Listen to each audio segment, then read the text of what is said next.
Découvrez un extrait exclusif de ce livre audio et profitez d'un essai gratuit sur Audible via le lien dans la description. Aider les enfants aux prises avec leurs sentiments. Première partie.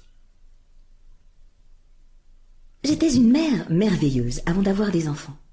J'étais experte à trouver la cause des problèmes que tous les parents pouvaient avoir avec leurs rejetons. Puis, j'en ai eu 3.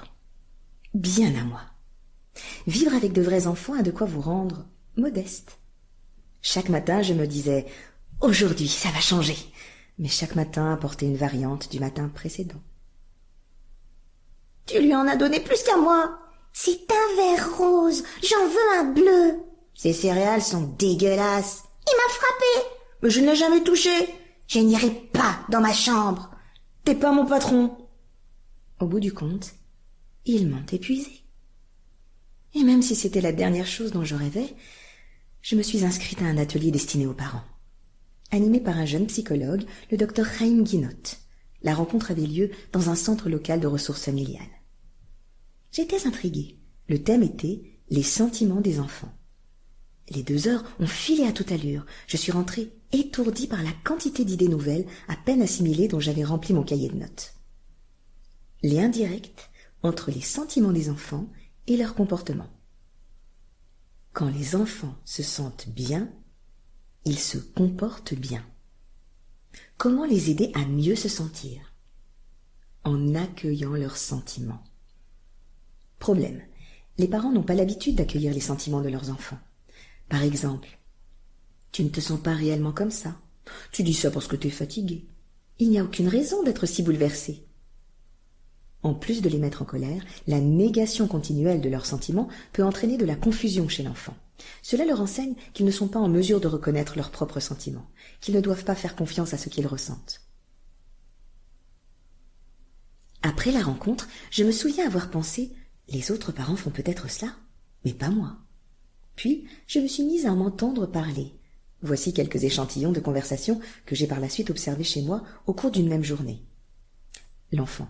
« Maman, je suis fatiguée. » Moi. « Impossible que tu sois fatiguée, tu viens de faire un somme. » L'enfant plus fort. « Mais je suis fatiguée !»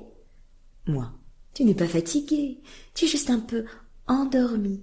Habille-toi. » L'enfant gémissant. « Non, je suis fatiguée. » L'enfant. « Maman, il fait chaud ici. » Moi. « Il fait froid, garde ton chandail. » L'enfant. « Non, j'ai chaud. » Moi. « J'ai dit garde ton chandail. » L'enfant. « Non, j'ai chaud. » L'enfant. « Cette émission de télé était ennuyeuse. » Moi. « Non, ce n'est pas vrai, c'était très intéressant. » L'enfant. « C'était idiot. » Moi. « C'était éducatif. » L'enfant. « C'était nul. » Moi. « Ne parle pas comme ça. » Voyez-vous ce qui se passait?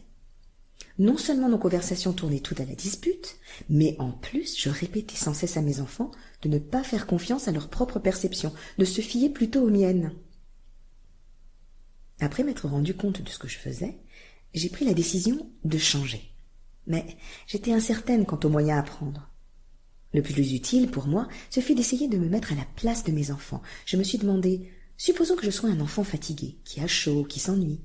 Supposons que j'aimerais voir cet adulte, si important dans ma vie, comprendre comment je me sens. Au cours des semaines suivantes, j'ai essayé de me mettre à la place de mes enfants. Quand je le faisais, mes mots semblaient suivre naturellement. Je ne me contentais pas d'utiliser une technique, j'étais sincère quand je disais par exemple « Ainsi tu es encore fatigué, même si tu viens de faire un somme. J'ai froid, mais pour toi il fait chaud ici. Je vois que cette émission ne t'a vraiment pas intéressé. » Après tout, nous étions 2 personnes distinctes, capables d'éprouver des émotions différentes. Aucun de nous n'avait tort ou raison. Chacun de nous ressentait ce qu'il ressentait. Pendant un certain temps, cette nouvelle habileté n'a été d'un grand secours. J'ai constaté une réduction notable du nombre de disputes entre les enfants et moi. Puis un jour, ma fille a déclaré « Je déteste grand-maman !» Et c'était de ma mère qu'elle parlait.